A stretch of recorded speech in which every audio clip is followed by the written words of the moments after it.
Hello, boys and girls. Welcome back to the program. Today's episode brought to you by Performance Inspired Nutrition. Find it at pi-nutrition.com. One of the things I want to talk about with Performance Inspired, a lot of people are doing this keto thing, doing the keto diet, and I've not really gone that far into it, but I know some friends that are doing that are having some awesome results, but I also know that living that kind of lifestyle at times can be tough. What my friends at Performance Inspired have done, they've got performance keto bars. You can check these things out. Peanut butter and jelly, chocolate avalanche, some awesome stuff. Goes along perfectly and supplements your keto diet. They've also got keto cookie mix. You can mix it up, bake them, and it fits right in with your keto diet. Be healthy, use all natural products, and I promise you will feel better. You will be healthier. I take the multivitamin every morning. I also use the Ripped Whey Diet and Energy Shake every single morning in the mocha flavor because I absolutely love the mocha flavor. I cannot stress enough. It's all natural. You will feel better. You will lose weight, especially for those of you on the keto. You want some of these bars. You want the cookies and things like that. I know sometimes it's hard to follow the keto diet. Performance Inspired makes it very easy. Go to pi-nutrition.com. At checkout, enter code STEVE, and you're going to get 10% off your order. Performance Inspired. Live a more healthy and active lifestyle with Performance Inspired's line of natural, nutritional lifestyle products for men and women. Check it out now at Performance Inspired. That's pi-nutrition.com. We're also brought to you by the Artist Development Academy, artistdevelopmentacademy.com. For you aspiring singers, songwriters, artists, producers, engineer, you want to take your career to the next level. The best way to do that is to learn from the people who have been there. Our members get access to our entire library of online courses, plus a brand new course is added every single month. We cover topics like songwriting, production, artist development, engineering, songwriting, you name it. It's all there. Plus, members get all-access passes to our monthly live streams where you can engage and interact with our instructors to get the answers that you need. Plus, you get access to our members-only online forum where you can find co-writers from anywhere around the world, different collaborators. You can post your work for feedback from professionals. It's just a great community. So if you want to take your music career to the next level, I'll tell you where it starts. At artistdevelopmentacademy.com. Right now, membership starts at just $19 a month for an all-access pass. But, again, if you're checking out and you enter code STEVE, you're going to get 30% off your all-access membership at artistdevelopmentacademy.com. Today, we're talking about racism, religion, and real talk with my friend Charlie Hines. After seeing what's gone on in Minneapolis with George Floyd, it's like, here we go again. I just hate seeing things like this happen, and I know you do too. So I wanted to reach out to Charlie to have a great conversation about how he views situations like this. And is white privilege a real thing? We're going to talk about that, but also how it influences and affects what's going on in our churches in America today. A great conversation with my buddy Charlie Hines is coming up next. You're listening to the Steve Freeman Podcast, the real, raw truth about the pursuit of success in music, business, and life. Here's your host, hit songwriter, multi-platinum selling producer, and serial entrepreneur, Steve Freeman.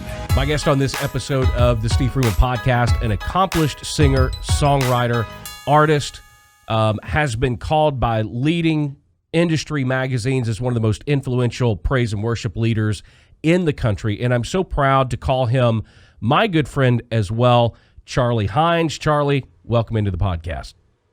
Thanks, appreciate it. I do want to talk music stuff. I want to talk about some of that stuff.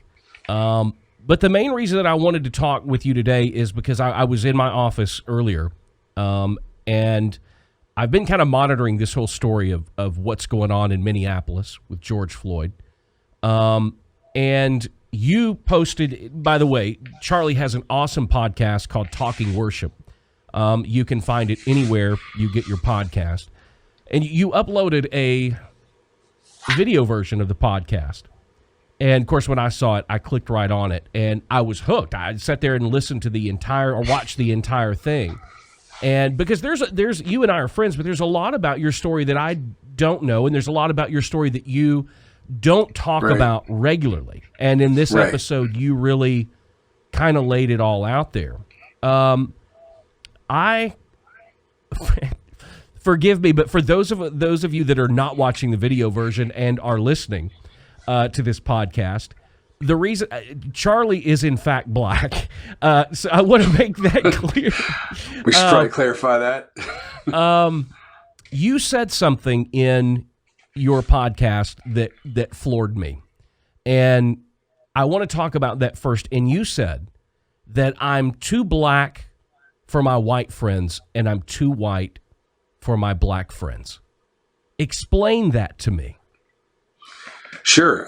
Growing up, like I said in the podcast, my mom was just my family grew up in 30s and the 40s. My grandmother would take piano lessons and then come home and teach her two girls, my mom and her sister, to play the piano because they just couldn't afford it. But they grew up in a time that is foreign to me. And so when my dad would always say education is the great equalizer.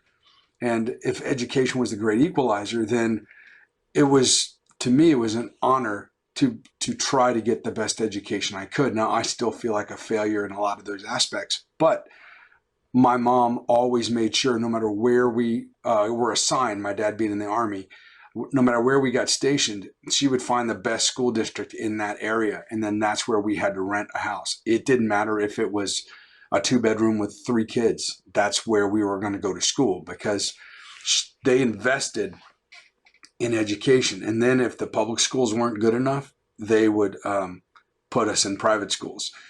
But because of that, I didn't have a ton of exposure to, I would say, traditional black community. Most of my friends in those schools were white. Most of my teachers in those schools were white.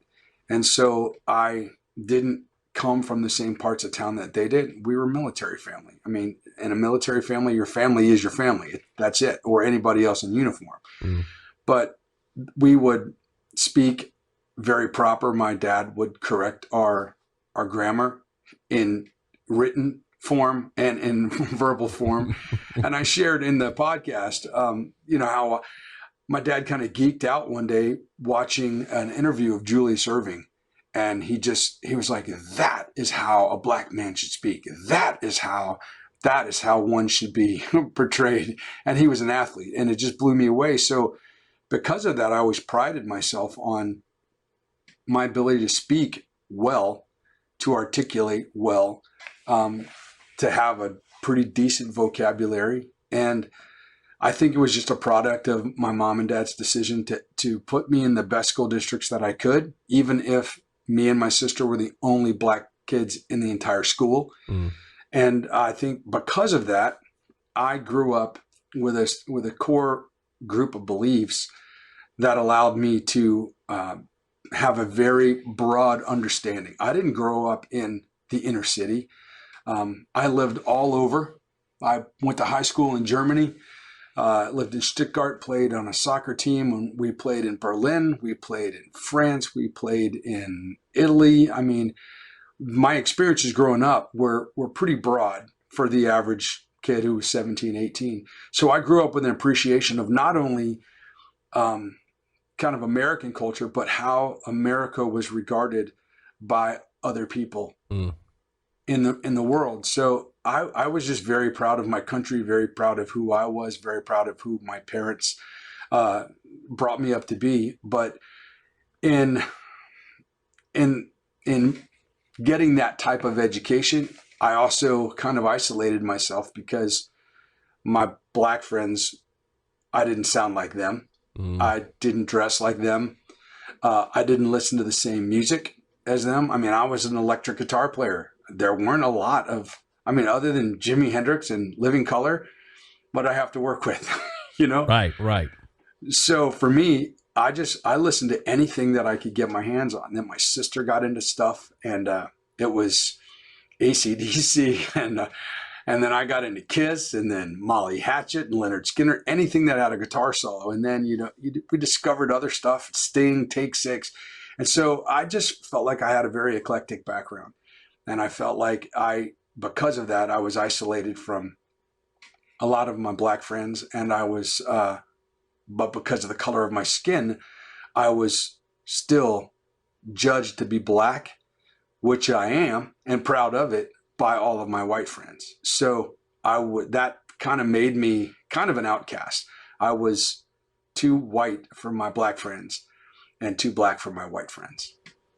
Well, in saying that, have you in your personal experience, have you found that when saying that you're too white for your black friends, do they hold the fact that you do speak differently, that you do use proper English, and it's not a put on, it's just who you are. It's like you said, is built in your education. Just like any white person that uses horrible language or doesn't speak properly or whatever. Have you found that you've experienced something in that statement of saying that I'm too white for my black friends?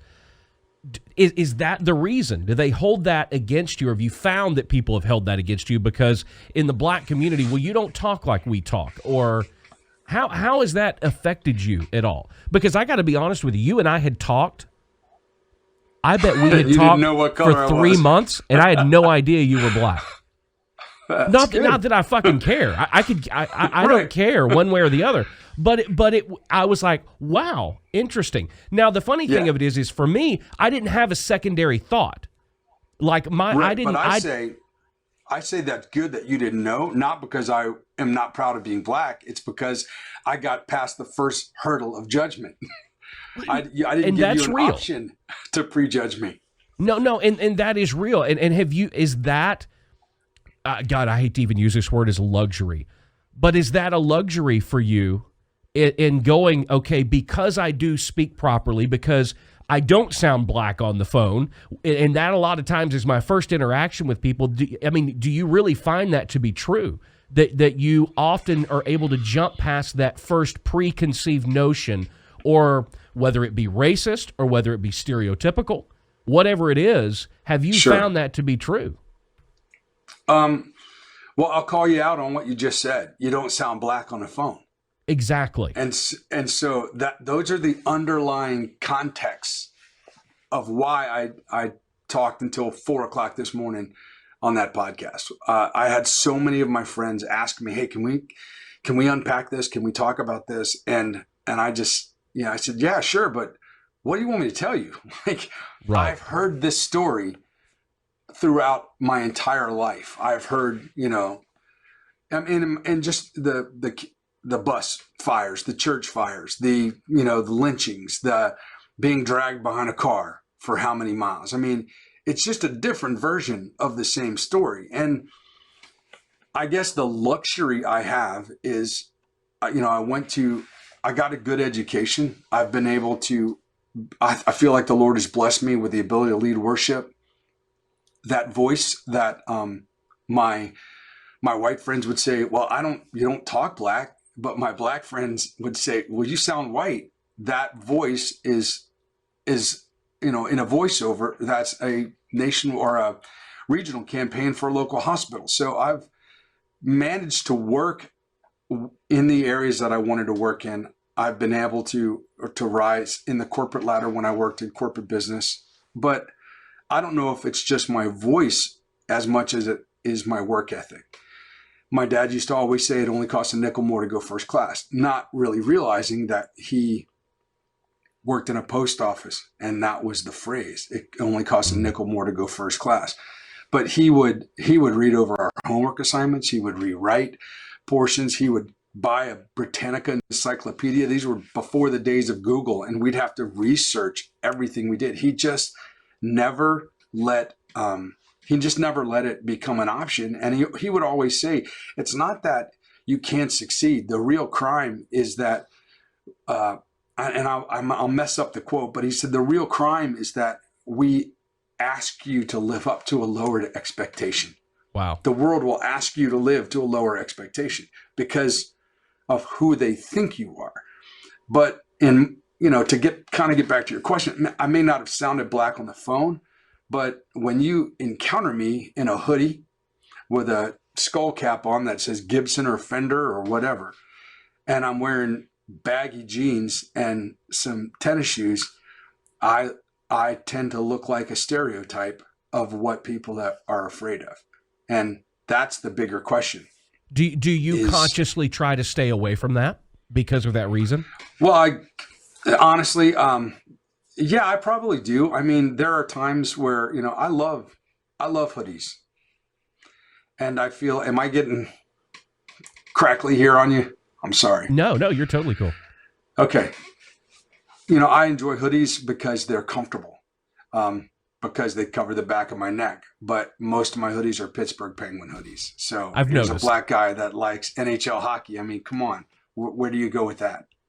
Well, I want to ask you something. I don't wear my pants down. I don't wear my pants down below my waist, probably because I'm terrified that, once you get below the muffin top, they're going straight down. Well, I mean, the last thing in the world anybody needs to see is anybody else's ass. I don't care what color you are. So if you're white, pull your fucking pants up. If you're black, pull your pants up. I don't care. But you know what? Listening to you talk about your dad, I want to get into a couple of things here. But your dad was a 2-star general. Correct. One of the things that I'm going to say this because I don't know if it's true or not, and I'll let you correct me. I don't think that your dad raised you the way that he raised you, with the emphasis on being the best that you can be, whether that's grammar, whether that's the way you speak. I get the sense and the feeling that had nothing to do with because you are black, you need to be more educated. And it seems like to me that he would have placed that criteria on you to be a good person, not to be a good black person or a good white person. Just do things right. Speak properly, because we should speak properly no matter what color you are. Do you think that was him because of coming up through a system, or do you think that it was, look, your dad coming up, he came up in the worst period in American history, one could argue, in the 40s, 50s, 60s. And to rise to the point of being a 2-star general couldn't have been easy. Or do you think a part of it was, I know the challenges that my children are going to face, so I'm going to give them every gift, every opportunity that I possibly can, so that they don't have to serve and go through as much turmoil as I have for being black? Yeah, I looked at my grandfather, Willie B. Lamb, owned the first black-owned hotel in Galveston. Now, he built his house for my mom and her sister and his wife in Galveston, but he would walk along the beach and give out roasted peanuts because he knew you couldn't just eat one peanut. But at the time, black sailors weren't allowed to stay in white hotels when they docked in Galveston. So until the Houston shipyards opened, all those ships came through Galveston. So he opened up Lamb's Hotel. And now it's, I've stood in the parking lot where it was, but it's a daycare now. But one time I was leading worship at a Vineyard conference. It was a national conference. I invited my mom down. She saw me lead worship and she was in tears. And I said, is everything okay? She goes, my son just led worship in a hotel where black people weren't allowed to come when I was growing up. And so I think it's both and not either or. I know that my father believed that whatever I wanted to do, I had to do it to the best of my ability. But in addition to that, when things got really tough and I said, Dad, do you think I could come home? And he was living in Alabama at the time. And he said, son, you can always come home, but there's not a job in Anniston, Alabama for a black man with a high school education. And you're no longer tax deduction. So stay in Pittsburgh, make a name for yourself, make a career for yourself. And I love you, and you're always welcome to come home. One of the things I do want to ask you about that you talked about in the podcast is, regardless of how the words sound coming out of somebody's mouth, you talked earlier about that first initial impression. Tell me, like you did in your podcast, about the instructions that your dad would tell No. you guys before you would go out and go shopping? Yeah. If we could go without a coat, that was great, because then we would eliminate the suspicion that we could hide something in our coat. We were not allowed to have our hands in our pockets. I remember walking, put my hands in my pocket. Son, take your hands out of your pocket. They need to be able to see your hands. We would walk through a store. There was no pick something up and take a look at it and then set it back down and then put your hands back in your pocket. It was, you can lean over and look at it.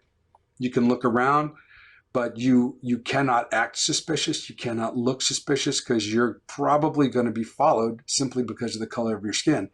And on the way out of Sears, I stole a gumball. And I thought I was going to prison, man. My dad took it so seriously, marched me back in there without a coat on. My son stole this. And she goes, "Oh, it's okay, sweetie, that's okay." And she's like, "No." My dad said, "No, it is not okay. Do you wish to do anything?" And I was like, "Am I going to jail?" But yeah, those are instructions that we had.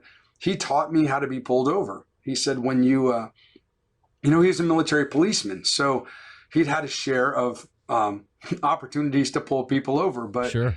he would explain that, and I knew then that I had to,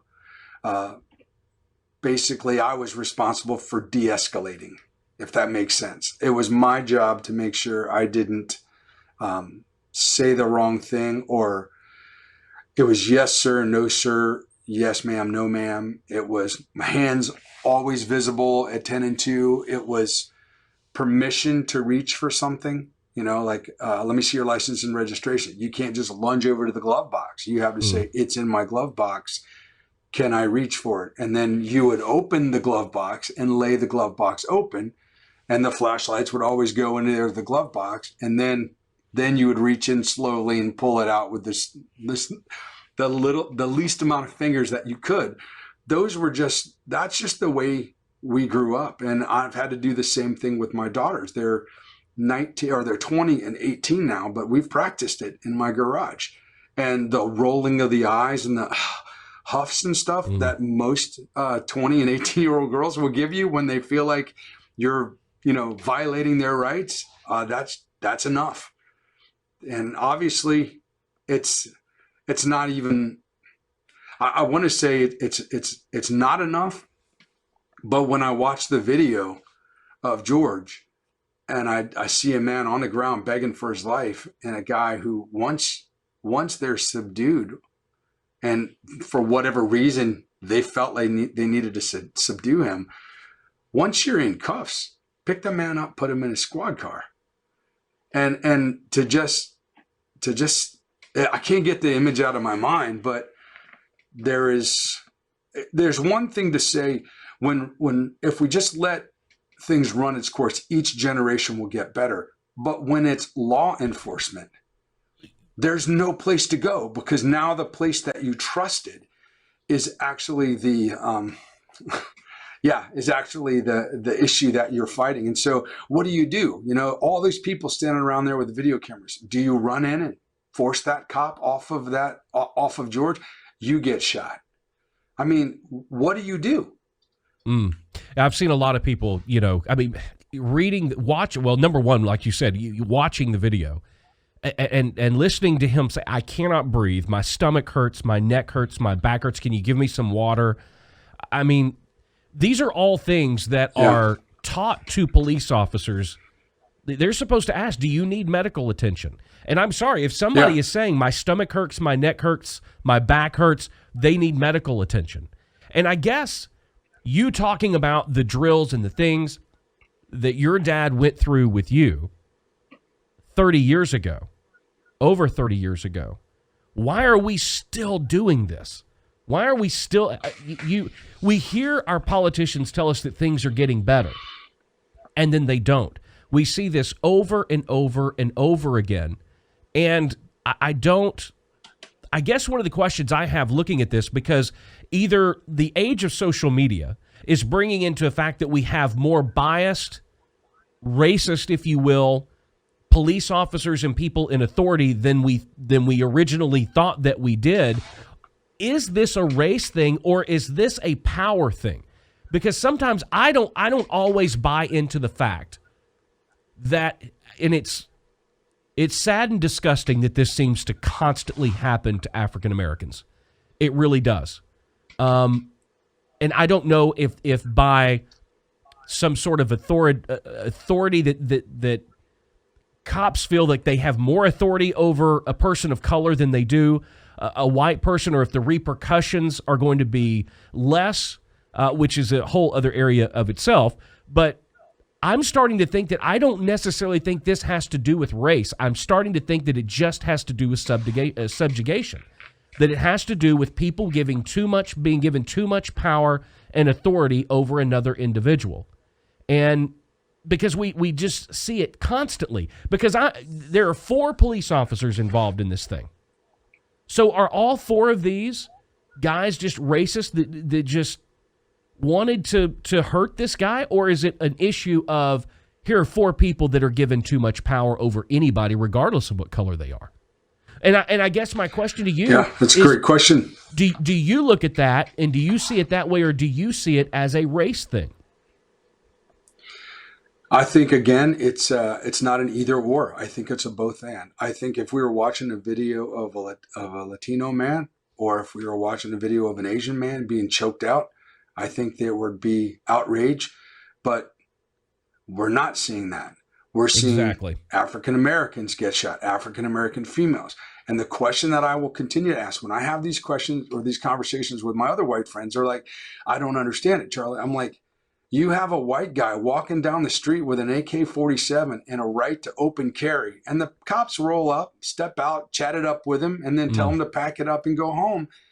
But yet they'll roll up on a 5 or 6-year-old in a playground that's black and shoot him dead because he has a toy gun. Why do you feel that you have a right to stand your ground, or you are in fear for your life faster with a black man than with any other color person on the planet? So I don't think it's an either or. I think it's a both and. And I think that the real issue is, if you have that much power and it goes unchecked, there's no accountability, then you feel like you can lord that power over somebody. And I know, Steve, you know I'm a pastor, you know I'm a worship pastor at church. I think it's an issue of sin, because we're asking people to legislate a condition of the heart. You feel power over me. You feel like you're worth more than me. You feel like my life is, I mean, in worship, there's 2 things we do. We put our hands up, we praise God. The only other time we put our hands up is step away from the vehicle, back away. It's surrender. And we're in worship, we're surrendering. God, I know you have a plan for my life. I know that if I put my hands up, I'm surrendering my situation to you, the good, the bad, the ugly. And when we do that with police officers, we're saying, I'm surrendering myself to you. I trust that you will care for my life as much as you care for your own. I hope you don't elevate the level of fear, that you don't, that your angst doesn't increase, because I would like to go home to my family after this. I would like to go home to my daughters, but I've sped in my car, I've run a red light, I've been pulled over, and I do my best to stay alive. But if you come up against the law and you have 3 or 4 other white cops who are more afraid of being, ostracized by the other officers, then I'm just going to do what everyone else in society does. I'm going to wash my hands of the whole thing and watch and be a bystander. And I think I watched an execution. I think that's what I saw. No, I 100% I watched the agree. execution of a black man in broad daylight by public authorities. Now, if this was the 60s and we were watching Martin Luther King talk about it in a church, there'd be a march, there'd be a silent this, there'd be this. But these people are voted into office to represent us. These people aren't voted into office to rule over us and subjugate us. And yet we can't seem to break free from the mindset that my life has less value than your life. And that comes from sin. Well, I'm going to be real honest with you, and this is a touchy subject for some people, but Lord knows I don't mind getting into touchy subjects. But I will be the first to say and admit that I have been frustrated, pissed off, and upset at times since all of this has started and seems to be just this horrible evolution we keep. I mean, I hate to even put it this way, but it's like it's been 6 weeks. The cops haven't killed another black guy. Well, shit. And yeah, I think it exactly. starts to become normal place, which is horrible because the more something happens, the more desensitized we become to it as a society. And to me, this subject of white privilege, I've seen it talked about on both sides of the aisle, from white people, black people, purple people, everybody. And depending on the style of the conversation, I get upset or not. And because there's part of me that's like, well, it's easy for me to say, white privilege is not a thing because, I mean, we've got, equal opportunity employment. We've got all these other things. And then sometimes I'm on the other side of the argument. And then when something like this happens, it becomes crystal clear to me. And because I keep seeing people ask, well, what if, especially people on one side of the argument, define white privilege. What is white privilege? And it's like, for me, I can help you with that. Well, tell me if I'm far off here. Listening to you talk, go for it. I would think, to me, the definition, forget employment, forget loans at the bank, forget all of the other things. For me, the basis of white privilege is real, and it does exist because of something you just said. If you cannot leave your house without being fearful of, if I should get stopped, what's going to happen? That is white privilege. Because I don't leave my house. I've never left my house once worried about, if I got pulled over by the cops, what's going to happen. Not once, not ever. And Lord knows I've been pulled over. I've probably got 37 speeding tickets. I've had multiple interactions. I'm an asshole to the cops most of the time because they are the most, 99% of the time when they walk up to the window, they're dicks. They just are. The badge gives them a sense of authority and power over people that they don't have, but they think that they do.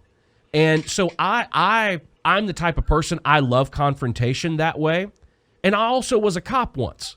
So I know what they're thinking. I know the whole thing. And for me, if I were black, I'd be dead. Okay? Third speeding ticket. You're alive to tell that story. Steve Freeman would be dead. Okay?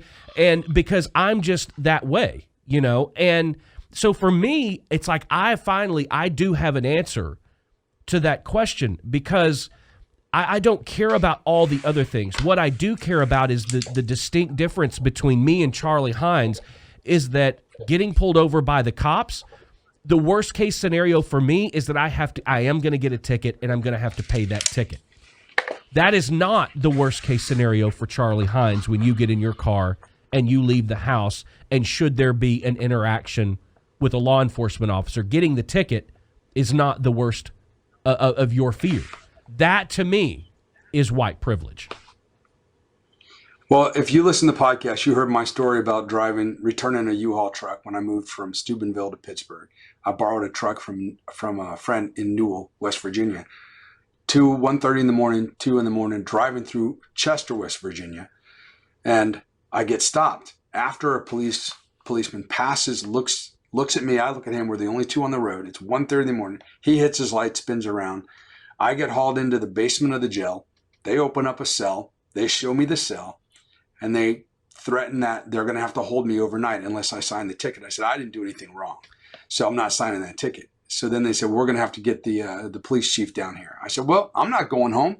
So let's get him down here. And this little man comes over in a robe and his PJs, and he sits at the desk flanked by the one officer that cited me and the other officer in the room at the time. And he says, well, if you don't sign this ticket, I'm going to have to hold you.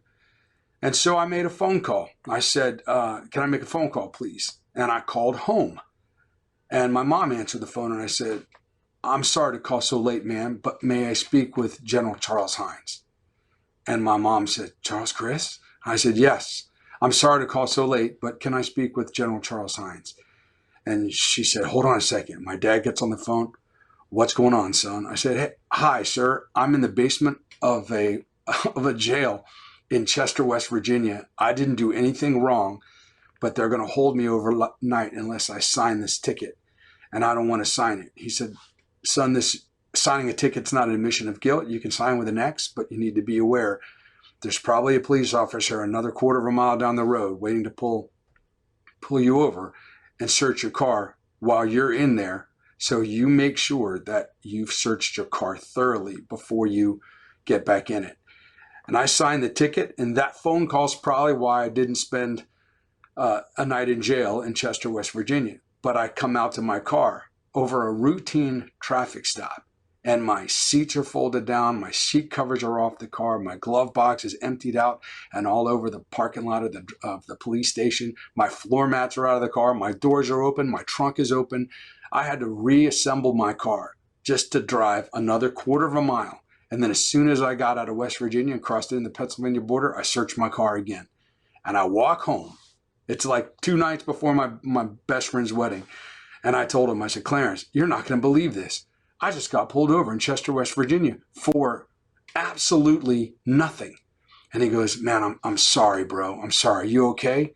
And one of my other good friends, John, was there, and he said, "Well, you must have done something wrong. I mean, you must have done something wrong."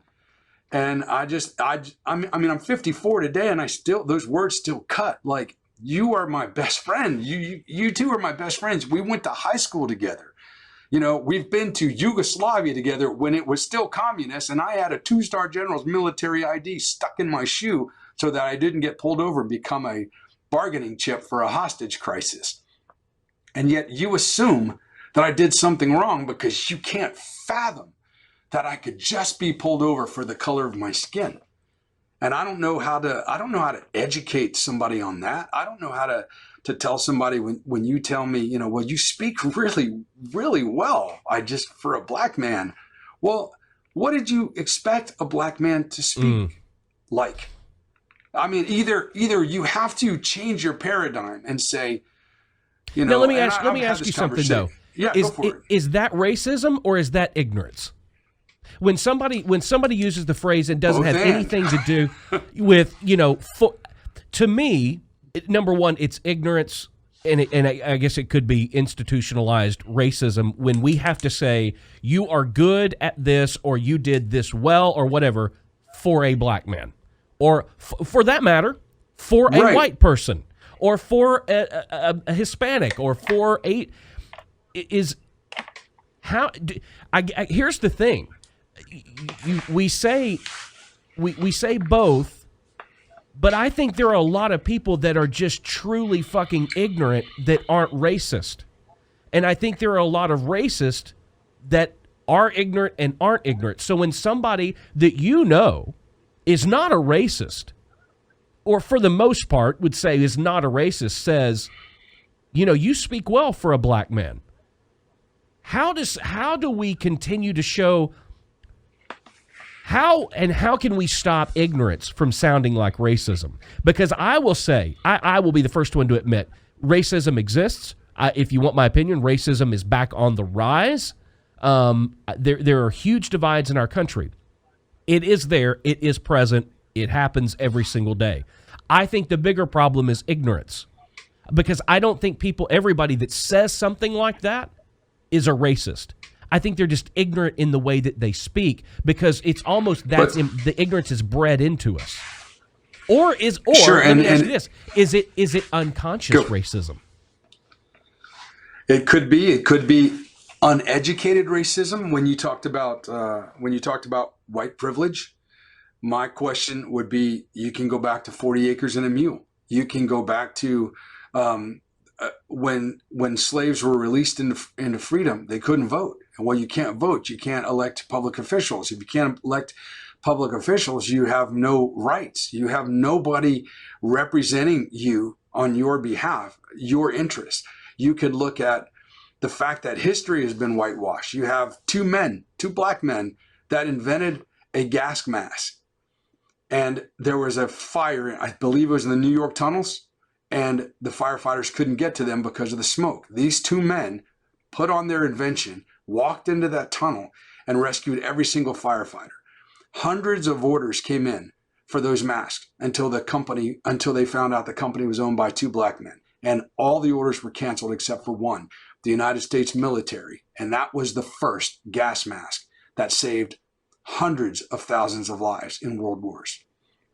The first traffic light, designed by a black man who watched a collision between a horse and buggy and a vehicle. So he designed the first traffic light. You will not hear about those. You will not hear about those in history. When we talk about, is it just ignorance or is it just white privilege? Black men had to fly for France to get fighting experience in order to become pilots. But you can go all the way back to the Massachusetts 54th. If you've ever seen the movie Glory, you have a group of men knowing if we lose, we are returned to slavery. And you had free men signing up to fight for the Massachusetts 54th. Fast forward to the Tuskegee Airmen. No respect until the First Lady got in a plane. Never lost a bomber, not one. So you can talk about white privilege, or you can look at just the fact that history has caused the ignorance because history is being whitewashed. The advancements in the contributions of people of color have been erased. And then yet we get to be renamed. First we're the N-word, then we're Negroes, then we're colored, and then we're Afro-Americans, and now we're black, and now we're African-Americans, when my family came from France and Barbados, but I'm an African-American. And now my friends don't even know, do you prefer black? Do you prefer African-American? Steve, where are you from? You say Nashville. I can't say Cincinnati. I got to say I'm an African-American. Right. But really, I'm a French Barbados American. Well, maybe it's ignorant, and maybe it's insensitivity. And I say this again, it is a both and conversation. It is not just blatant American history X racism. Yet that exists. When I lived in Germany in 83, 84, summer of 85, we're getting ready to come back, and the wall's about to fall. And what happened when the wall came down is they gave all these huge deals to Germans that had places to rent, to the East Germans. We called it living on the economy. And they would give these huge discounts. And so Americans were like, well, I'm not going to get the rent break for living on the economy. So I'll either move back to the States or I'll move somewhere else. But what Germany didn't realize is history had never been updated on the other side of the wall. So when those people came over to West Germany, they brought all of this history that the Holocaust never existed, that the Jews were never killed, even though the Germans invited the public to dig the graves for these bodies at the concentration camps. That part of history comes across the wall, and all of a sudden there's a rise of neo-Nazism. Now, I listened to the Charles Barkley interview with the guy who coined the term alt-right. That guy is a freaking neo-Nazi. I'm sorry. He's not an ultra conservative. And this is what breaks my heart when it comes to the church. If the church doesn't do a better job at speaking into this and winning the culture with story, then the church gets lumped in with all of the ultra right-wing conservative, which is being lumped in with the Klan and the alt-right and everything else. And so when you ask me, was it like, do people think, did you have to use that to create, to get a foot in the door? I went to Howard University. I studied jazz under some great teachers there. But while I was there, I took a class called Social Foundations of Urban Development. And this teacher was brilliant. He would start an argument and he'd sit back and he'd watch for an hour in our class. And he talked about, let me explain something to you. Ohio State University has what percentage of African Americans? So then we talk about that percentage. Let's just say it's 10% African Americans. It might be more by now. That was a while ago. But he said, but Howard University has less than 80% African Americans, because we have Africans, we have people from the islands, East Island Pacific, we have white students. He said, if you looked at the diversity makeup of an HBCU, which is Howard, Spelman, Morehouse, which is Historical Black College or University, then you'll see that they have more diversity than most diverse colleges that offer the saying that we're diverse because we have this percentage of black students. Now, if you can spin that and sell that, something is fundamentally wrong. No, and it really is. And that it kind of leads into something else that I want to ask you about, and that is, you would think, well, it's supposed to be, our churches are supposed to be exactly what we call the big room, and that is a sanctuary. They're supposed to be a place where everyone, regardless, is welcome under the banner of Christianity or whatever religion you may be. How have you found that being in that quote-unquote business has been different than life on the outside of it, being black? How have you, because you've worked at mega churches, you've worked at some of the big ones, and how have you run into that, or have you found that if we're all doing what we should be doing, and that is trying to be as Christ-like, or at least showing other people the love that Christ shows us, have you found that maybe sometimes that love has a little bit of a color barrier as well? Yeah, I would say that I've had conversations as innocent as, we're going to do this song this week. Well, which version are you going to do? Are you going to do the Paul Baloche version, or are you going to do the Anthony Evans version? Well, I like the Anthony Evans version. It's hip. It's R&B driven. It's got, some killer background harmonies. It's got some cool modular chord changes in it. But the guy in charge is going to say he wants me to do the Paul Baloche version, which is like strum a bunch of G chords. And I'm like, look, if you just need basically, are you going to do the black version or the white version? That's what they're asking. Yeah, but you're not going to hear the Anthony Evans version on CCM radio. And Sunday is still the most segregated day of the week. We have predominantly white churches and we have black churches. And when you cross those lines, that's where I feel like I'm uniquely equipped and I think God has uniquely placed me in those. I was one of the first African-American merchandise managers for Luxottica. When I rose to that position, I was one of the first African-American worship pastors at a large vineyard church. And I think I was uniquely equipped because of my experiences, because of my upbringing with my father, because of where we lived, because of the groups of people that I was able to associate with. My perspective on music is if I get a player that grew up in a black gospel church, that's another spice in the cabinet. I can cook something different on Sunday morning. But if we're afraid to reach across the color barrier or reach across the culture barrier, then you'll never know what I can bring to the table. And I think that's the real shame. But what I run into in churches, and I said this in the podcast, when I'm walking into a worship service and the guy says, after President Obama won the election, he goes, I bet you're happy. He didn't know how I voted. He didn't know what my political leanings were.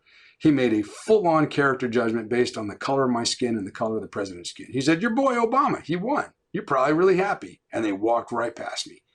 And I was like, what? Yeah. So, you look at that, and I've said that to people that employ me at these churches. I'm like, I want to write songs for this body, for this congregation. I remember one time we were doing a send-off for a pastor, and somebody came up to me and they said, what'd you think, having all the board of elders and the board of trustees up there praying over the pastor? I said, don't ever do that again. It looked like Congress, a bunch of old white guys and a woman. And I said, you're standing in front of a church where it has 3-4 services of 2,500 people in each service every weekend. And it looks like the community of Springdale in Cincinnati. But yet, when the leaders walk up on stage, it looks like a Lions Club meeting from 1950. So, the problem with that is you can go and get people of color to be the front person for you. Look at the ads for the colors of Benetton. It's great, but when you see an ad like that, I remember an ad recently with the kid, he's as cool as monkey in the jungle. And I was I was like, dude, did anybody of color vet this thing before you put that out there? And yet then you go and you look at the photo of this, of the board, the CEO or the board, the CEO, the CFO, the marketing director, white as day. No, I guarantee you nobody vetted that. So it's you have to continue to intentionally expose what your agenda is to people that don't look like you. And that's the thing. We want to be surrounded with people that we're comfortable with. So I'd say, you know, in worship trainings, I said, if I need a guitar player and I ask my 40-year-old white guy guitar players to go find another guitar player, I'm going to get another 40-year-old white guitar player. I'm not going to get Monica Smith, who's a 20-something Filipino woman who can shred. I mean, she's amazing, because those aren't the circles those people swim in. And so you have to intentionally put yourself out there to be ridiculed and to be the person that crosses the barrier line and in order to have an impact. And when I was in that church in East Liverpool, one of our pastors was invited to the black church because we were doing a lot of work in the community. And she said, well, they've invited me to sit up on the stage with them. And she goes, I don't want this to be about me. I don't want this. I'm like, oh, no. You need to understand something. In black communities growing up, the church were the public representatives of the people in the community. And so it was not an option to have an elected official or to have a councilman or a councilwoman represent you. You sat in that seat on the stage at church because it was a position of authority. That this church is recognizing you as a leader in this community. That is a badge of honor. That isn't self-serving or I'm better than you. And it took me explaining that to her for her to sit in that chair with pride and realize I've just been recognized by the other black leaders in this community as reaching across that divide and investing in my community, even though they don't look anything like me. No, that's what I keep coming back to, is I keep thinking that I keep seeing areas in my own life and the people that I've, surrounded myself with, and how we process things and how we think about things, especially when I first heard of this the other day. To me, I don't hear the story of Mr. Floyd. I don't think that I think of it how a white person thinks of it. I think I just think of it as how a human being thinks of it. But I would imagine that you probably have to think about it a little differently. I mean, that to me is because now, I mean, just in all honesty, since this happens, when you get ready to leave the house or your girls get ready to leave the house, are you more worried about them after something like this happens? Does it put you on higher alert? Yeah, I mean, my wife is white, my children are biracial, and so that's a whole different category of discussion because people like to classify you. They need to put you in a box to feel safe. They need to know what that box is, and a biracial child blows that box out of the water. Well, what are you? Are you black or white? I'm both. I don't know how to explain it any better. I'm both. But yeah, knowing that they will be judged for who their dad is, knowing that they will be judged by blacks for who their mom is or by whites for who their mom is, knowing that when my wife and I got engaged, we got a letter from a family member saying the nastiest stuff I'd ever read. And I wrote a song about it recently. And the letter said the only reason his father was a 2-star general is because of affirmative action. She didn't know me. She didn't know my father. But as soon as we had our child, she just melted. And we have a perfectly fine relationship. And I asked my wife, hey, throw the letter away. Well, no, nobody will believe that she wrote this if I don't keep it. I don't need that in the house. I don't even want that spirit in the house.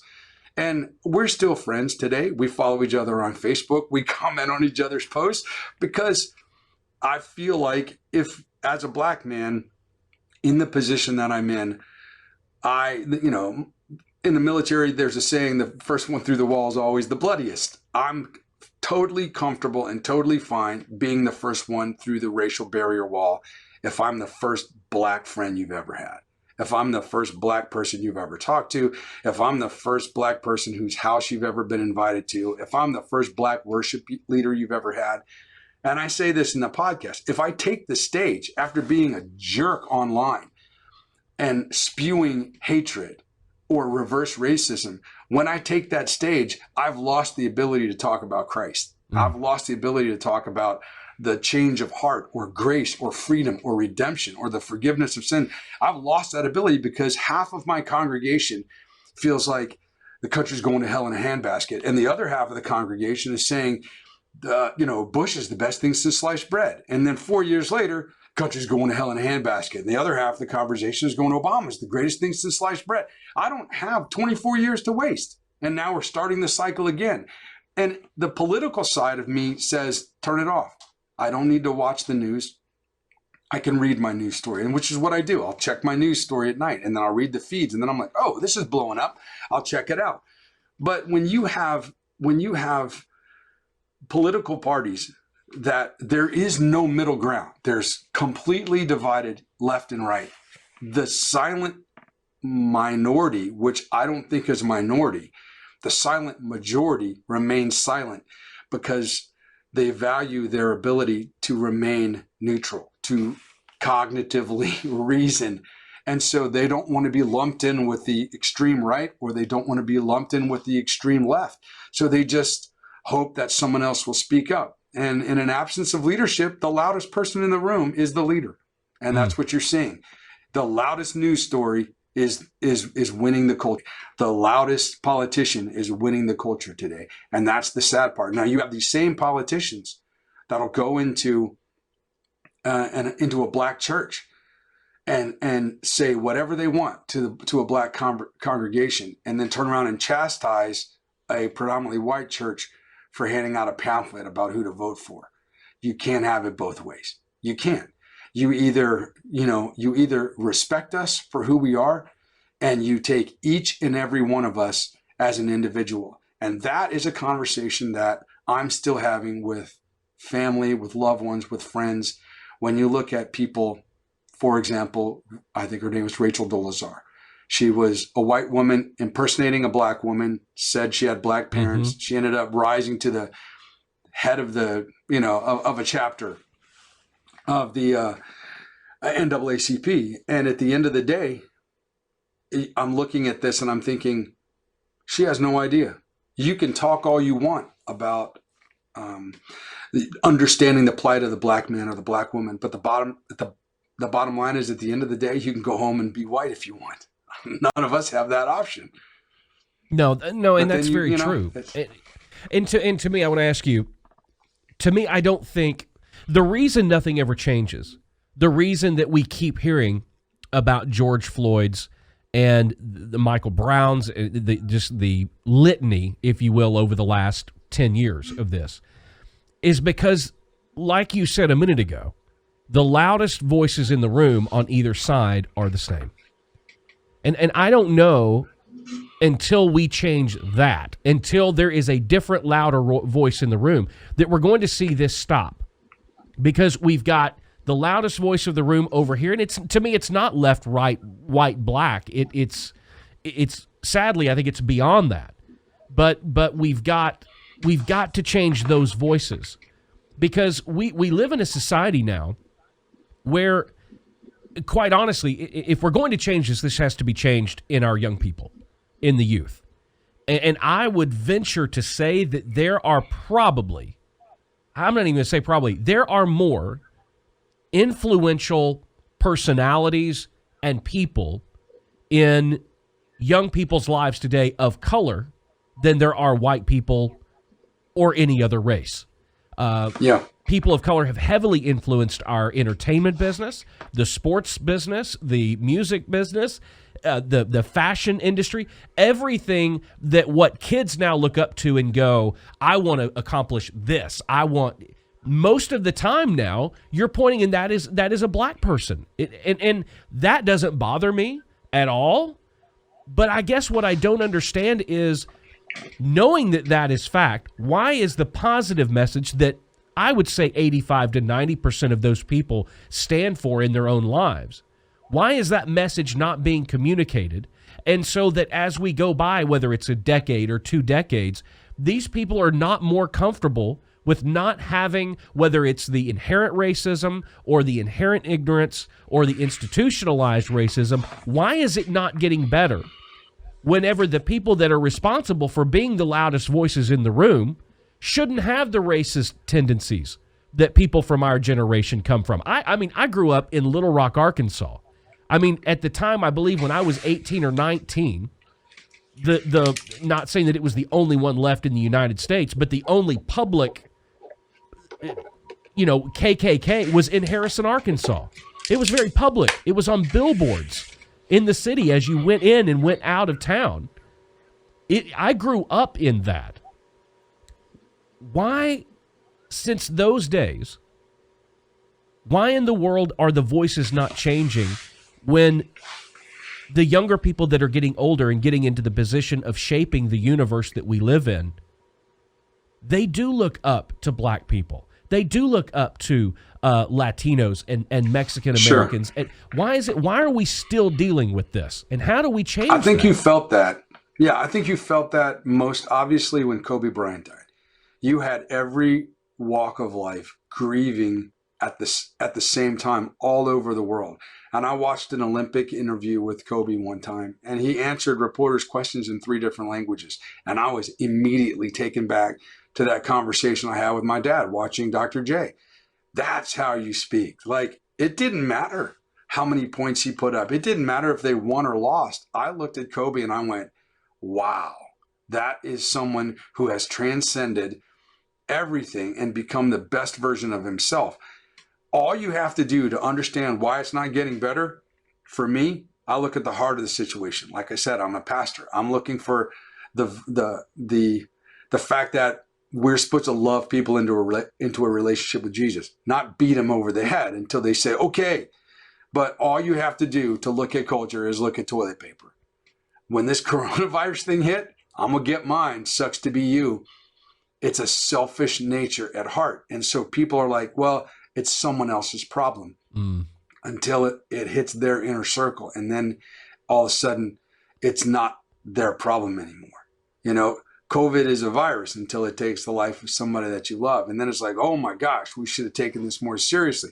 Racism is someone else's problem until it affects somebody that you love. That's why. You told me, Steve, whatever you do, man, don't do a video podcast. And I'm like, all last night, I'm like, here it comes. I'm going to hear it. But I did it because why? People are asking me, I've got a couple thousand followers between various. But hold on. Let's be clear. Yeah. I want to make sure. I did not tell you not to do a video podcast because you were black. Okay. No. You told me not to do it. I know you did, but I just want to make sure that is very clear. I said don't do it because it's a lot of fucking work and it's money. It had nothing to do with Charlie. Don't let people find out you're black. All right, go on. Yeah, but I did that. Clarify that. I did that. Yeah, I did that podcast last night, and I put it on video, and I was totally unscripted. And usually I write it all out and I polish it up and everything, but I wanted people to see my face, and I wanted people to feel if 90% of our what we communicate is nonverbal, I couldn't just talk about it. I had to show people. And I finished that up and I posted it and I edited it the best I could, but I think I needed to tell the story because my friends, people like you, people like my buddy Darren, my friend Shelly, they're asking me, I feel hopeless. I feel helpless. What do I do? And I said, okay, first of all, we need to get away from let me judge the source. Well, let me put out an article about what happened to this guy. Oh, that came from a conservative newspaper. That came from a liberal newspaper. That came from this source. Or we got to go to Snopes or Snoops.com to verify it. You guys know me. And so if I just tell you my story, then it's 1 degree of separation. Now you can say, I know somebody who's had to live like this. Deal with it. That's why I did the video. And I don't think it's getting better because I think we live in a selfish culture. I think the heart of actually providing servant leadership to people, serving people, because we have the means and we have the ability, and it's the right thing to do, has been lost. March 14th, when Ohio locked down, my daughter was freaking out. And we watched World War Z with Brad Pitt, and we went outside. And I'm like, see, there's no zombies coming for us. We're good. We just got to lock down and binge watch some stuff. But then it wasn't getting better. So that night I went to my basement. I looked around. I said, man, I've got a recording studio. I need to live stream a night of worship. And it affected so many people. They asked me to do it again. Can you do this every night? And I have done it every night since March 14th, a 30-minute worship set at 8 o'clock Eastern time, because it's my way to offer servant leadership. It's my way to serve my community with what they need. They're lonely, they're scared, they're afraid. Some of them are not feeling well. Some of them have loved ones in the hospital that they can't visit. So I get to hit the reset button for them. It's turn off the nightly news, shut off your, off your TV, and just come worship God for me. People are watching from New Zealand, from Kenya, from Texas, from Florida, and it's just, I'm serving, and I think that's what's lost. And so when tragedy strikes, like you watch this guy with this, with a knee on his neck, hey, I'm gonna film it. I'm doing my part. That's a human life. If that was my daughter under that knee, I would have been shot trying to save her. I guarantee you. And I would gladly meet my maker on the other side to justify all means necessary to try to save. But we're not even in community with each other. We think social media is community. It's the billboard for the passive aggressive, man. No, it really is. And I recently and it's like, I'll tell this story, but it's like, it doesn't compare at all to things that you've gone through in your life and other people have gone through in their life. But I did recently experience an experience that I would call racism. Maybe it's classism, and maybe classism is a better example than racism. But I think the way that you feel in that moment is probably one and the same. I don't think you really care. Is somebody discriminating against me because they feel like I'm a lower class or I'm a different color? I don't think it matters at the time when it's happening.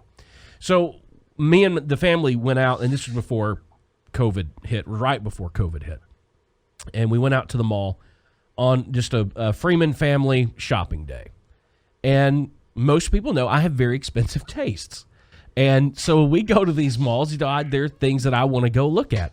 And this is so, and I feel stupid even saying this because this is so not on the level of what people like you have dealt with. But we walk into Gucci, and I mean, everybody knows my outfit is a hoodie, hat and track pants, and that's just me. Though I don't own a pair of jeans. I don't own a pair of slacks. This is me. It's how I dress. If I'm going to a wedding, I'm dressed like this or I'm not going. If I'm going to a funeral, I'm dressed like this or I'm not going. We walk into Gucci and I won't name any names, but we're in there with 3 or 4 Titans players. And if anybody's ever walked into a Gucci store, they have more security than they do employees. And there's always somebody stationed right here as you walk in the door. Then if you go between the 2 sections of the store, there's one there, then there's one by the counter. Security everywhere. And as I'm walking around the store, I'm noticing that this security guard is following me everywhere I go. So at this point, now I start making it a fun little exploration. I'm like, all right, I'm going to make this dude get his exercise. And so I just keep walking. I'll stop for a second, then I'll walk, and I'll make him. And I'm making him, at this point, he knows. And I'm going to be real honest with you.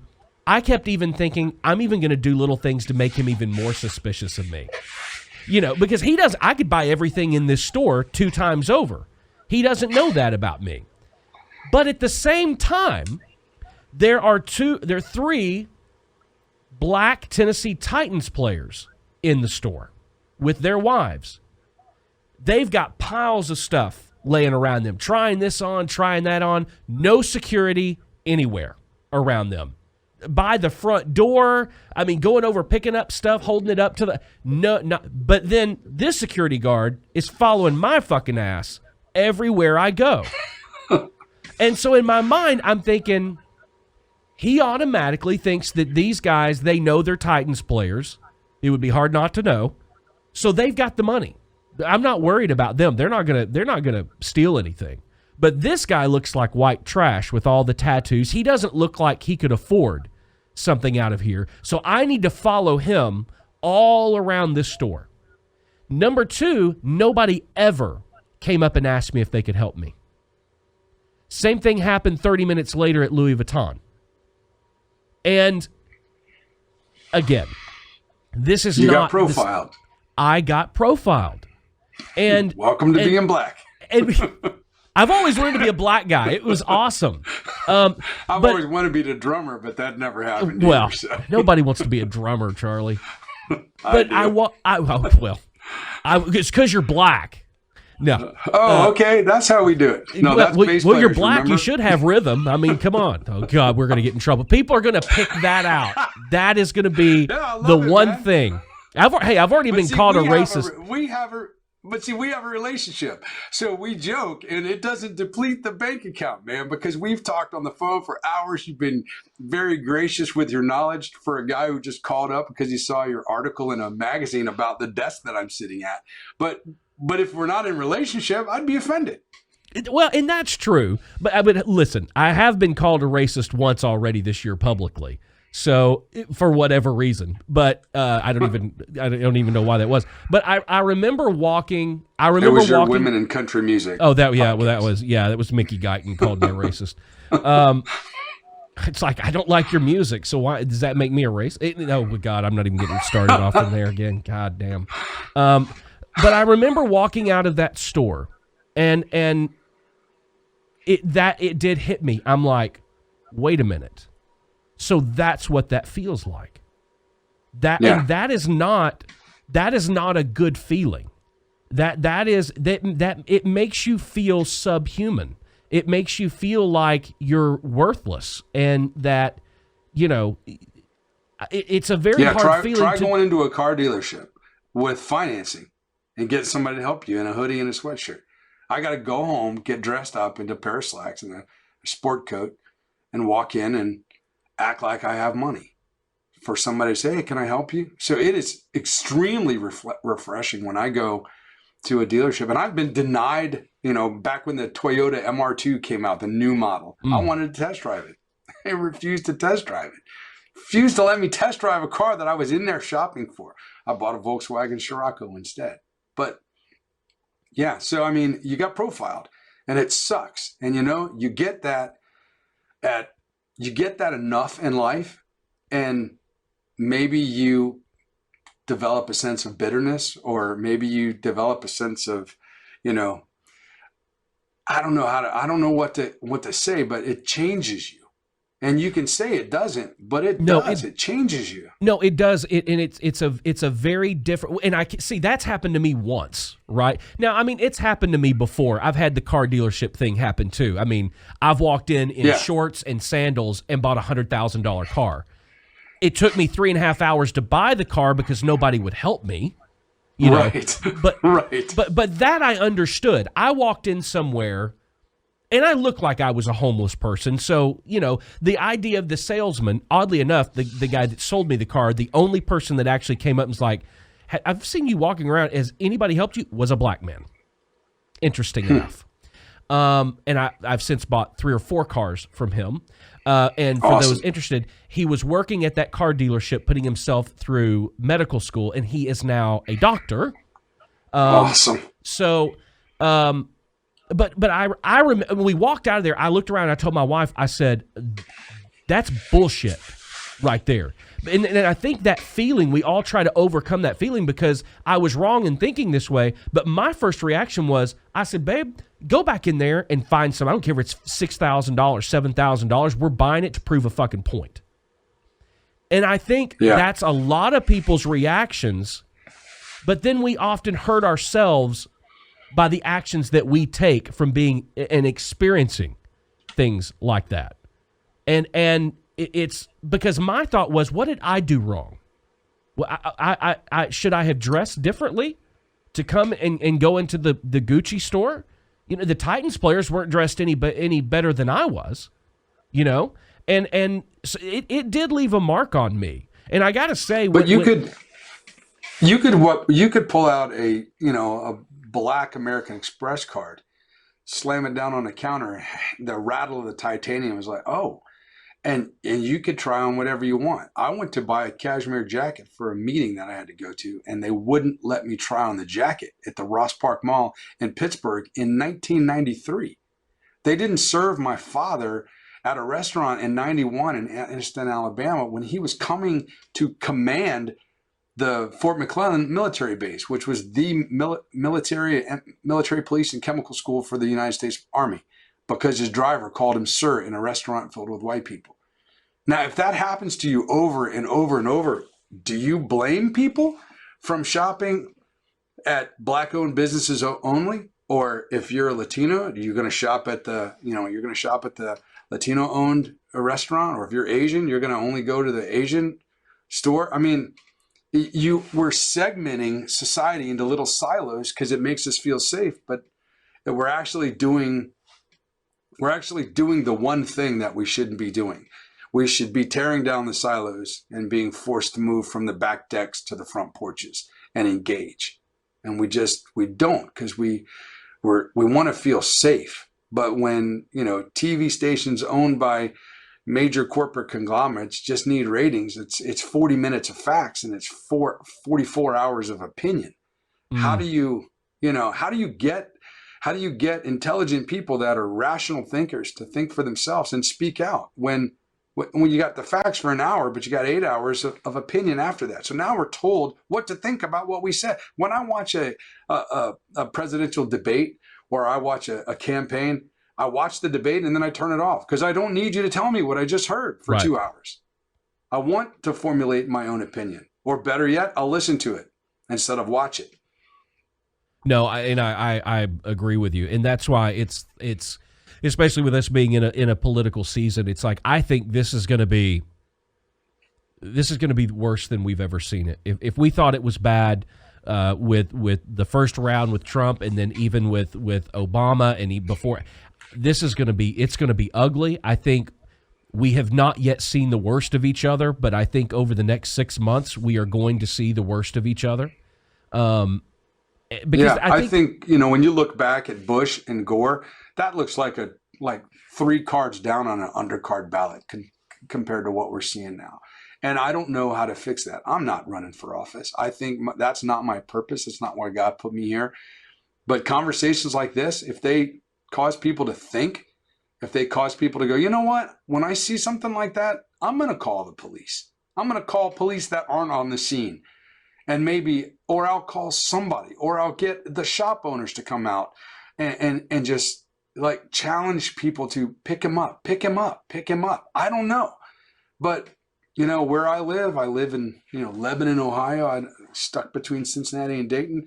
I don't see a lot of that stuff. But when I first moved to Cincinnati, it's pretty big news, the riots that were going on in Cincinnati. And I was new to the area. I didn't even get up on the situation. But I think, politics aside, we have to either decide, I'm going to sacrifice my predisposition or my fear of being prejudged or being classed in a segment, and I'm going to try to cross that line and become aware of what my friends' lives are like, of people of color, of immigrants, of LGBTQs. I remember somebody saying one time, what do you think? What's the church think about this? I'm like, it doesn't matter what the church thinks about LGBTQ.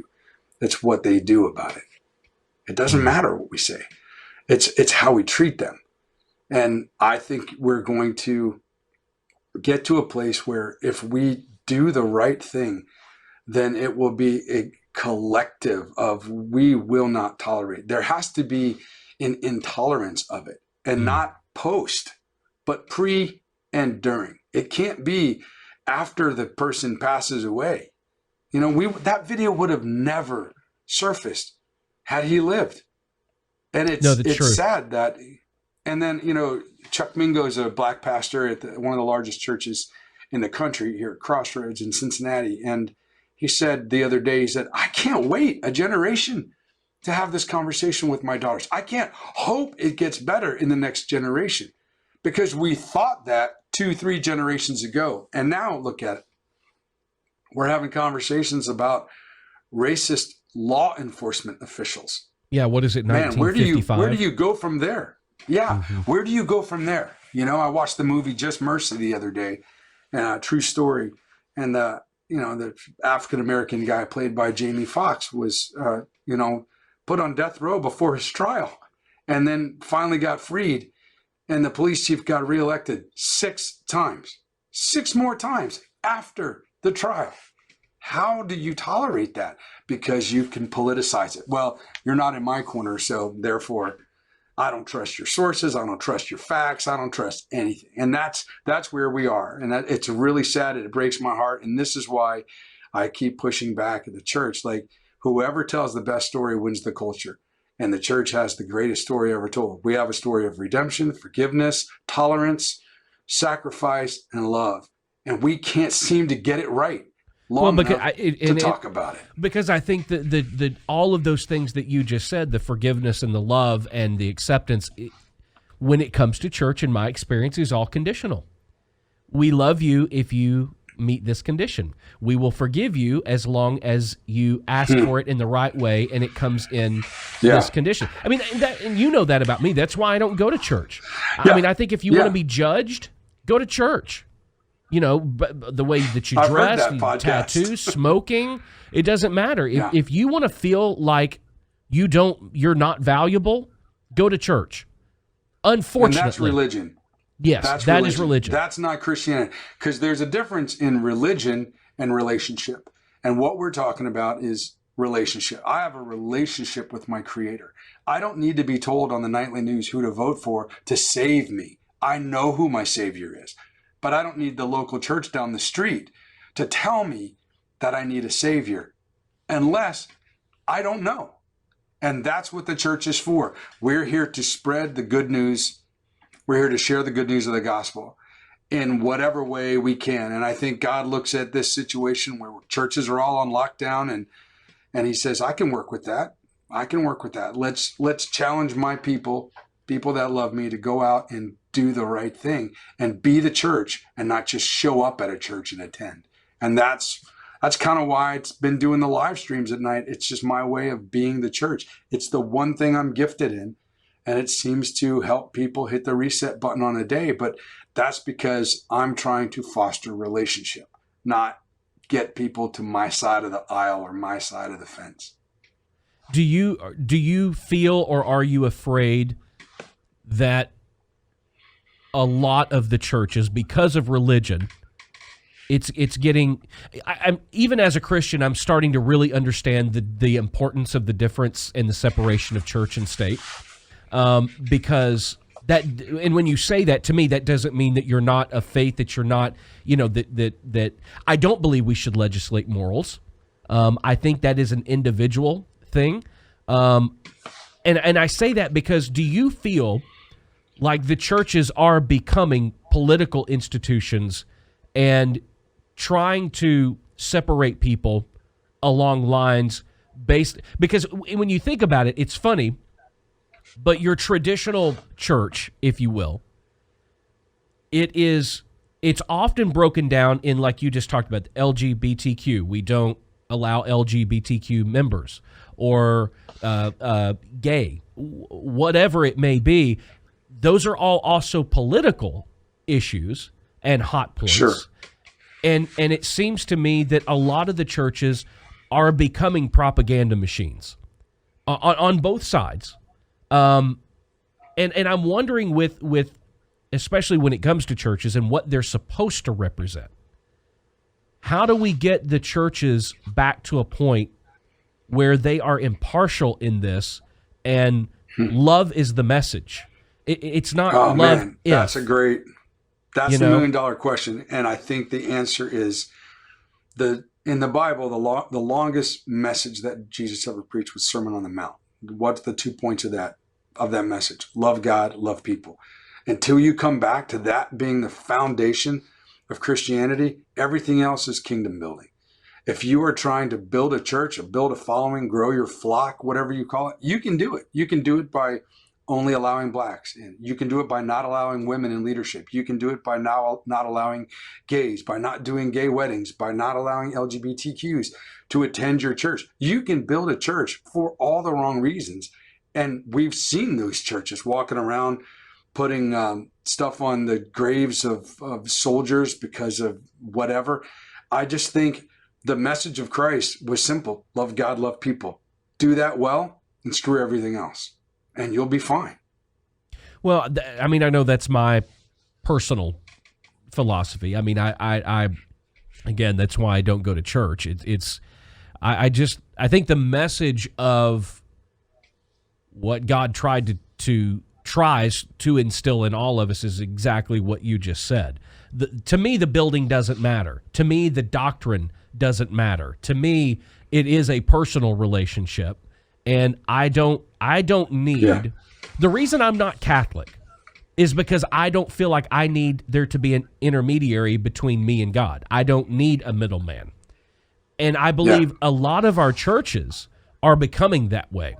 I think whether it's the pastor or whether it's the elders, there's always a buffer or an entry system to get to God. And you've got to come through that door to get to God. You've got to believe exactly the way that we believe in order for you to get to God. You've got to vote the way that we want you to vote. You've got to look at everything as a sin. And we oftentimes forget that I believe it was, and I'm 99, you'll know, you're 99.9% sure that it says in the Bible, the greatest sin of all, God looks at sin equally. There is no one sin greater than the other, except for the greatest sin and only unforgivable sin is not admitting and accepting that Jesus Christ was the Son of God. That's it.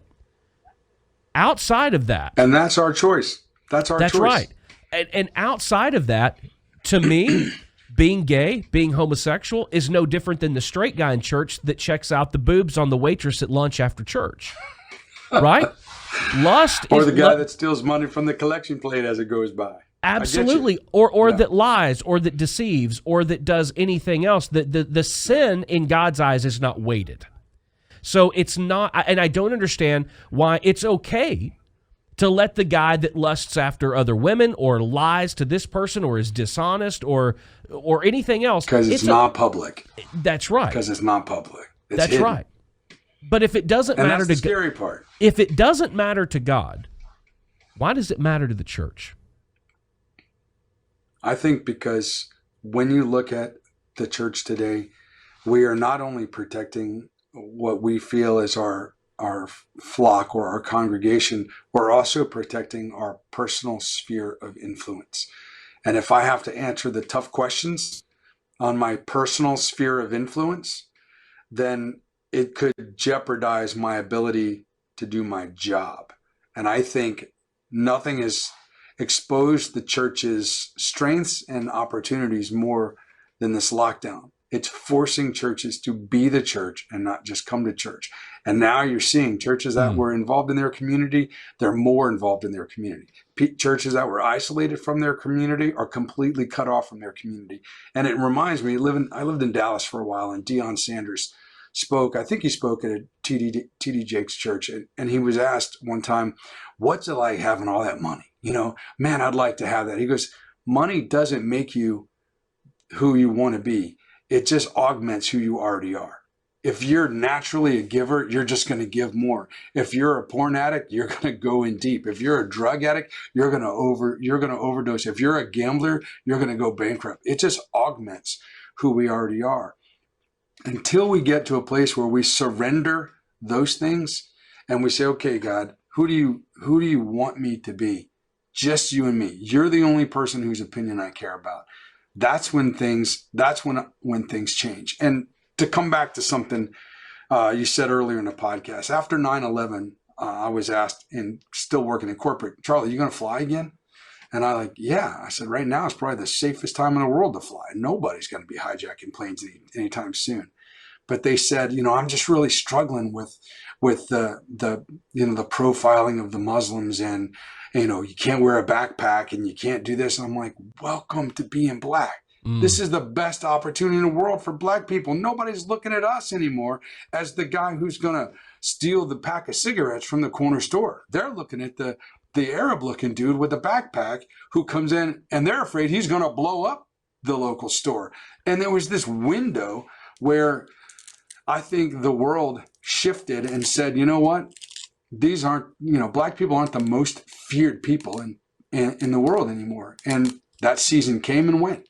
And now it looks like we're right back to where we started. But I think there's that political shift. If you say our church is political, I don't know. I know some great churches that are doing outstanding work for the kingdom and for their communities. And I also know some churches that probably should just shut up and be quiet and do their own little thing.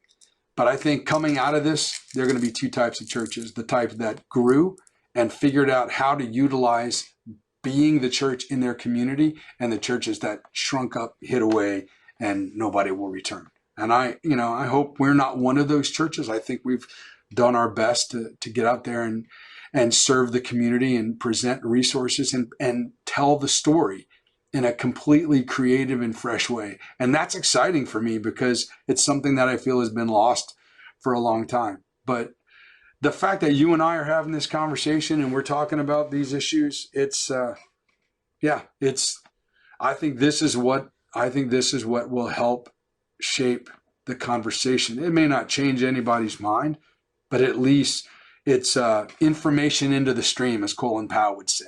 He used to walk past his troops intentionally during PT and on his way to his morning meetings, and they'd say, "Good morning, sir." He's like, "How you doing, young man?" And he'd say, "Great. Anything I can do for you?" "Well, the toilet in the barracks is still backed up, and the kitchen's still, the plumbing in the kitchen's still really bad." And then Colin Powell would get to his meeting. He's like, "Hey, what are we going to do about the toilets in the barracks?" And all the other general officers are like, "How did you know about that?" He would say, "It doesn't matter.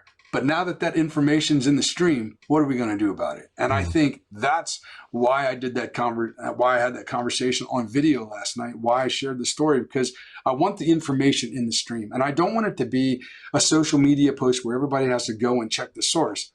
If I have 3,000 people that follow me on social media, which is nothing today, but they personally know me, they know my phone number, they know where I lead worship, they know where I take the stage, they know where I am every night on the internet at 8:00. Now there's one degree of separation between my experiences and their firsthand account of those experiences. Maybe that shapes the conversation. Maybe it puts information into the stream that then they now have to deal with. No, and I think that's brilliant. I really do. And I want to thank you for being here and taking the time. Let everybody know where they can find you streaming every night at 8 p.m. on Facebook. Go and follow Charlie. And it really is a good time. I love when I'm not busy or doing something and I log on and I see that you're live and can log on, because it's just very refreshing and it is very uplifting, and we need that right now. So let everybody know where they can find that. Yeah, you can check it out on Charlie Hines Music on Facebook, but we've also been streaming to YouTube as well and Vimeo. So sometimes I'll upload to Vimeo later, or I'll if you have friends that don't have Facebook, you can go to Charlie Hines at YouTube and check that channel out there and share those links too. And be sure and check out Charlie's podcast called Talking Worship. You can find it every single place that you get your podcast, just like this one. When you do go over there, don't forget, rate, review, and subscribe to the podcast. Well, Charlie, thank you so much for being here. Thank you for being my friend. And I appreciate the honest and open conversation. And I don't think we're going to get anywhere near any change until every single person that sees what's gone on and what's happened in Minneapolis and just immediately think to themselves, this is inexcusable. This cannot happen for any reason whatsoever, regardless of race, color, orientation. It doesn't matter. That's the place that we've got to get to. And I hope conversations like this get us one step closer to that. Thanks for having me, man. I appreciate it. Thank you for joining me for another episode of the Steve Freeman Podcast. I hope you enjoyed the conversation. More importantly, I hope that it at least makes you think. I know that it makes me think. I'm sick and tired of logging on to the news and seeing anybody, I don't care what color they are, being treated this way. To me, in my mind, this was just outright murder. And so I wanted to have Charlie on to give his perspective. And I just love the conversation. I love Charlie. Be sure and check out his podcast as well. Thank you for being here. Don't forget, rate, review, and subscribe to the podcast. Leave that written review. Leave 5 stars. And we'll start featuring some of those reviews again here soon. Don't forget, follow me on social media at The Steve Freeman, everywhere on social media. And do us a favor, support the podcast by visiting our sponsors, PInutrition.com. It's performance-inspired, plant-based, all-natural, healthy supplements to help you feel better, lose weight, gain more energy, have more energy throughout the day. I told you I use it every day, and I absolutely love it. Be sure when you do go visit them, enter code STEVE at checkout to get 10% off. Guys, until the next episode, keep being creative. Keep pressing the boundaries. There's nothing wrong with being independent. And in this episode, love everybody. See you in the next one. Thanks for joining us for the Steve Freeman Podcast. Be sure to subscribe and follow Steve on social media at The Steve Freeman.